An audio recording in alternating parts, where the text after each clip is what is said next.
19 kilometre നീളമുള്ള ഒരു കൂറ്റൻ കേബിൾ ഉപയോഗിച്ച് ബഹിരാകാശത്ത് നിന്ന് വൈദ്യുതി മോഷ്ടിക്കാൻ നാസ നടത്തിയ അതിസാഹസികമായ പരീക്ഷണത്തെക്കുറിച്ച് നിങ്ങൾ കേട്ടിട്ടുണ്ടോ?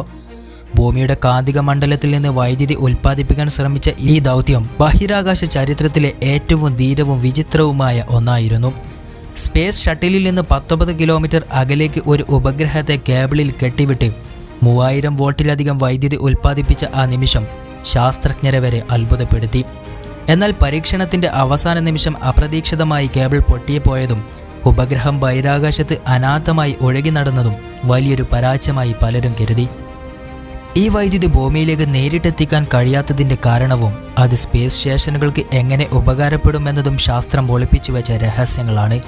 ചിലന്തികളെ ബഹിരാകാശത്തേക്ക് അയച്ച് അവ എങ്ങനെയാണ് ഗുരുത്വാകർഷണമില്ലാത്ത അവസ്ഥയിൽ വല നെയ്യുന്നത് എന്ന് പഠിച്ച നാസയുടെ പരീക്ഷണം മറ്റൊരു വിസ്മയമാണ്.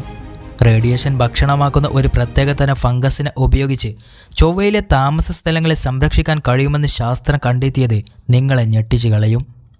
ബഹിരാകാശത്തെ ഈ വിചിത്ര പരീക്ഷണങ്ങളുടെയും ശാസ്ത്രീയ സത്യങ്ങളുടെയും ദൃശ്യങ്ങൾ നേരിട്ട് കാണാൻ താഴെ നൽകിയിട്ടുള്ള ലിങ്കിലൂടെ പ്രവേശിക്കുക.